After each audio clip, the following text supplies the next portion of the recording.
ازيكم عاملين ايه؟ يا رب تكونوا كويسين. الفيديو بتاعي النهارده لاي بنوته عايزه تزود وزنها بامان، ونركز على كلمه بامان. انا جايبه لكم النهارده المنتج اللي زود وزني انا شخصيا 10 كيلو في خلال شهرين بس. طب ازاي عملتي كده يا ناني؟ والمنتج ده عباره عن ايه؟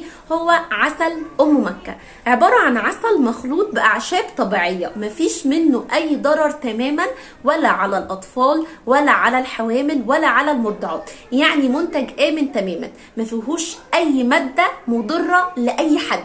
طيب ايه كمان يا ناني؟ بفكركم ان العسل ده مرخص، يعني انت مش جايبه حاجه ولا مضره ولا حاجه معموله تحت بير السلم، لا العسل ده مرخص، يعني تقدري تحلليه كده في اي معمل، وتقدري تشوفي رقم التسجيل بتاعه ورقم الترخيص، لان ده حاجه مهمه جدا ان انت تبقي عارفه المنتج اللي انت بتاخديه عباره عن ايه. طيب اقول لكم بقى هو بيعمل ايه؟ بيزود لك وزنك من 6 ل 10 كيلو خلال شهر واحد.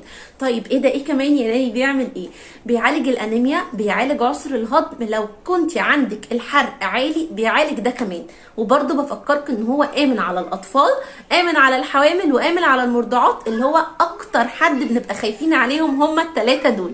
طبعا المنتج زي ما انتم شايفين كده هو عباره عن عسل مخلوط باعشاب طبيعيه. النتيجه بتاعته بتبان من اول اسبوعين، يعني نتيجه سريعه، مش هتاخدي وقت طويل علشان تقدري تزودي وزنك. ومش بس كده، بفكركم كمان ان هو مقوي عين، يعني لو بتعاني من الانيميا اعرفي ان انت كمان هتعالجي الانيميا اللي عندك. يبقى بيعالج الانيميا وعسر الهضم والحرق العالي وكل المشاكل اللي بتبقى في المعده، بيهديلك معدتك جدا وبيخليها لك احسن. ومش بس كده، بيزود الوزن بسرعه جدا. حابه اقول لكم بيتاخد ازاي؟ طريقته عاديه جدا، بتاخدي معلقتين، مره الصبح ومره بالليل مثلا، بس كده. وبعد لما بتاخدي العسل فجاه بتلاقي نفسك اتفتحت جدا جدا جدا، بيفتح لك شهيتك جدا، بتاكلي كتير قوي، فوزنك بيزيد نتيجه الاكل اللي انت بتاكليه. يعني مش المنتج هو اللي هينفخك او فيه كورتيزون او لا خالص، المنتج ده مجرد ان هو عامل اساسي بيفتح لك الشهيه، فبيخليكي تاكلي كتير، فوزنك بيزيد.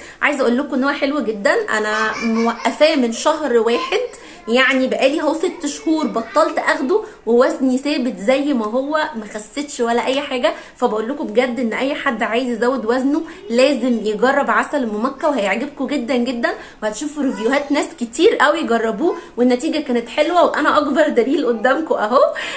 فانا مبسوطه قوي منه، ولازم تجربوه وهيعجبكم جدا جدا، وهيجيب معاكم نتيجه سريعه جدا.